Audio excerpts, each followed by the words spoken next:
Hello and welcome, I'm Oles Gerjuk and you're watching Head to Head with UATV. Ukraine's biggest cinematography event, the Odesa International Film Festival, took place recently and screened over 80 movies. And this year, the festival was celebrating its 10th anniversary. The event attracted an abundance of Ukrainian cinematography stars, as well as foreign film gurus. And to talk more about the outcomes of the festival, we're joined in the studio today by Julia Sinkevych, film producer and general producer of the Odesa International Film Festival. Hello and thank you for joining us. Hello. So, it's always a pleasure to have you in this studio. Likewise. Could you please share your impressions with us after the festival took place? Well, of course, it's so fresh until now, so it's hard to collect all the thoughts and emotions we've lived through over the past 2 weeks. But I must say that this is the edition of the festival which we will remember for a long time. We've been waiting for this for 10 years, for 10 editions of the festival. And of course, we are preparing a lot of events. We wanted to widen the program. We wanted to have more guests this year, more viewers, bigger audience. And we had several presents for our audience, for example, second event at Potemkin Stairs. This is already a highlight of the festival, and many people come to Odessa Film Festival specifically to experience this event. And this time it was not only the screening of a silent film accompanied by live orchestra during the first weekend, but also a big performance by a very known Ukrainian theater director Vlad Troitsky and his musicians, New Opera and Show Band. Yeah, and that was spectacular. We had a story on that in our newscast. That was a really nice performance. Could you please tell us how many countries participated? Maybe you could compare it with previous years, and were there any newcomers to this year's festival? Basically, if we take official selection, we had 49 countries represented, including co-production countries, because one film could be co-produced by several countries. There were newcomers, of course, but mostly in the selection. For example, we received the films from Madagascar or New Zealand, which is a rare case normally. And wow. Yeah. As the results, we had two great winners of Grand Prix of the festival, and this time it was for the first time that actually two films shared one award, and it was Ukrainian and Georgian film. I think it makes perfect sense, like politically speaking also. But this was the choice of the audience, and I'm really happy for both films and for both directors. Could you please tell us what are these films about? Are they about the repercussions of war because Ukraine and Georgia faces similar history in terms of resistance to Russia, or these movies were not really political? Well, one film is a Homeward by Nariman Aliyev. This film was presented for the first time during Cannes Film Festival at Uncertain Regard program. And this film is a story of a father who is bringing the body of his dead son who died on the east of Ukraine, and he's bringing him back home to Crimea. He's trying to. And the second film, funeral. Yes, exactly. And for the second film is a Georgian film, and then we danced. It was also in Cannes selection, and this film is quite scandalous for Georgia, as it's a gay story, a gay love story. But that was not... And let's just let our audience know that LGBTQ community is very much well, not well accepted in Georgia. Well, also in Ukraine, but Georgia is very much extreme about this. Plus, it's a love story between two dancers of Georgian National Ensemble that also makes Is this the documentary? Story... No, it's a fiction film. Yeah. Okay. Yeah, I had an impression that this is the documentary, and I was like, wow, these dancers are so brave just to expose themselves and, you know, bring a change with their role models. But, well, fiction story can also have a lot of impact on that. Let's hope on that. Could you please tell us how many movies have been presented in total, and maybe how many movies were presented for participation in the international and also in the national program this year? We had 112 films altogether, including shorts. And in the international competition, it is usually so that we have 12 titles, 12 films from all over the world. And in the national competition, we had 10 short films and 5 feature films, both fiction and documentaries. And they were for the first time competing also for the Audience Award. And the film by Antonio Luque Lukic, My Thoughts Are Silent, got the Audience Award, and I'm very pleased and happy for this film. 112 movies. Is it a lot or not? For the festival, I would say it's enough. Of course, it's impossible to watch all of them, even if you have such a goal. You can't do that.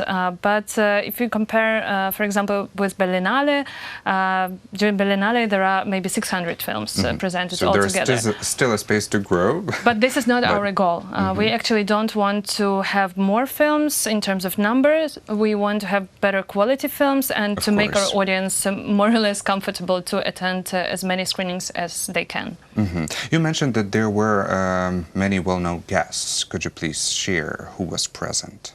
Yes, this year we had really great people with us. It was, for the first weekend, we had a pleasure to welcome Mike Leigh, a very known British scriptwriter, director, and he was awarded by the Golden Duke the statuette for his lifetime achievement. And the next guest was Rose McGowan. She's well known now for her activity and activism in Me Too movement. And during the last weekend, we had a pleasure to welcome Catherine Deneuve and also to award her with Lifetime Achievement Award, the Golden Duke statuette. So do you know any feedback from the international audience and also from the foreign experts about this year's film festival? Well, as we, during the festival, we have the biggest and probably the main professional platform, which is called Film Industry Office, where film industry professionals meet, network, scout for projects, for talents, make deals. And this year I've got many emails saying that we were so lucky to find a co-producer, we were so lucky to find a sales agent, we were so lucky to find a new location and to find a new project. So this means that it's working, and this is our goal, to develop the industry platform and to create opportunities for co-productions and mutual cooperation. And let's talk about the themes that these participants covered with the movies this year. So you mentioned the winners, the Georgian movie about gay love, and also the Ukrainian drama about the tragedy, the family tragedy after the son, who was the soldier of Ukrainian army, died on the battlefield. Could you please share more, maybe expand on the whole range of topics, the most interesting ones that were the most popular this year among all the participants? I would say that most of the films are more or less connected with war. And not only the war in Ukraine, but the war in different countries. And this is not documentary, documenting the actual events. This is how a person survives or struggles with post-traumatic syndrome, how the person is trying to build her life afterwards. This is one topic which was quite obvious. Another topic was loneliness, I would say. And this is also something which directors are exploring for a couple of years already, how the person is dealing with loneliness, being surrounded by many people. It might be also a famous person or the person nobody sees. So basically it's exploring and looking at the person's inner world. A very common psychological issue, right? When you're surrounded by millions of people having tons of gadgets, lots of methods for any communication, but still a person can feel very lonely and even lonelier than it used to be before, when we didn't have all these sources of communication, right? That's interesting. Is there any chance that some of these movies will be screened around Ukraine? Yes, there are many opportunities.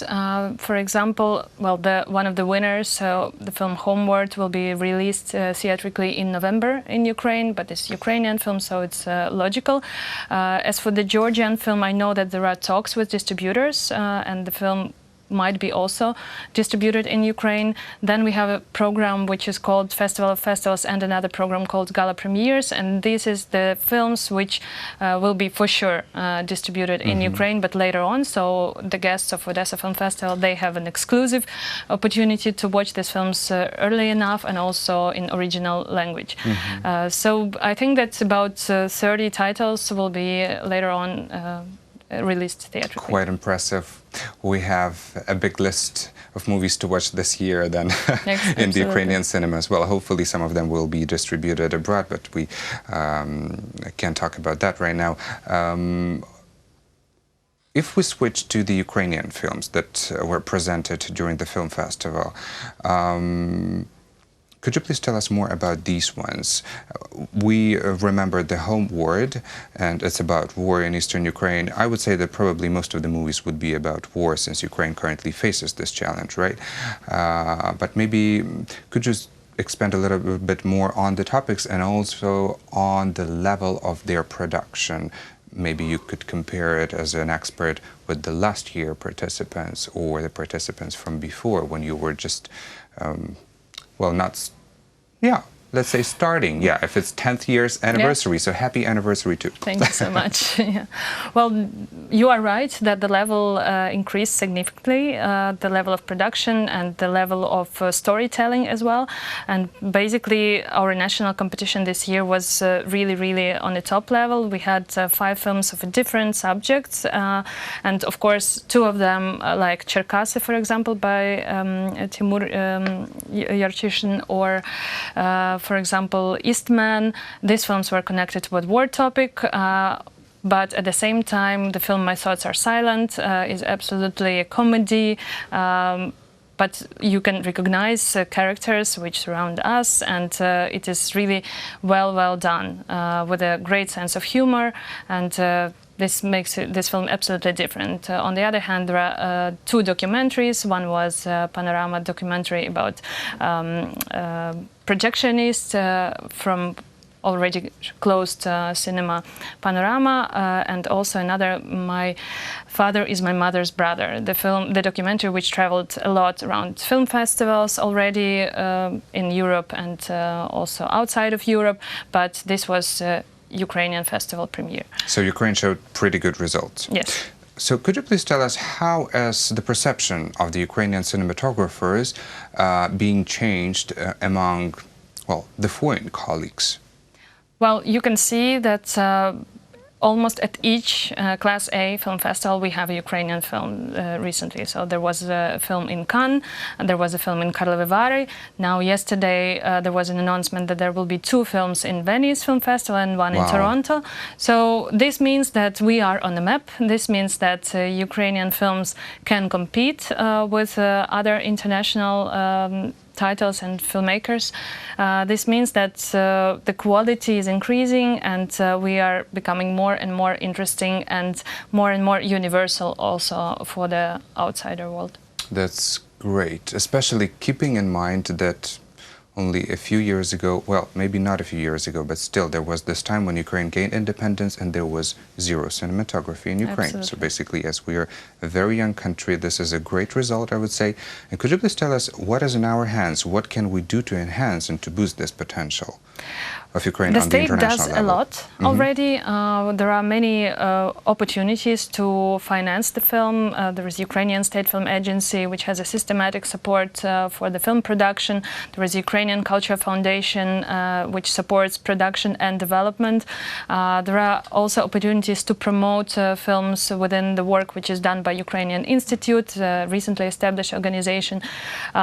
So there is a lot of things happening, and there are a lot of opportunities. At the same time, I think that we should think more strategically about film education, because this is something which is still at the very low level of development, and this is something which is needed desperately by our filmmakers, especially young ones. Well, let's hope that this will gain its momentum, and let's hope that the ideas and the projects that you have just shared with us will bring their benefits.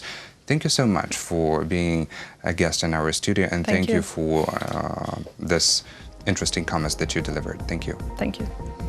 That was Julia Sinkevych, film producer and general producer of the Odesa International Film Festival. Thank you for watching Head to Head. I'm Odesa International. Goodbye.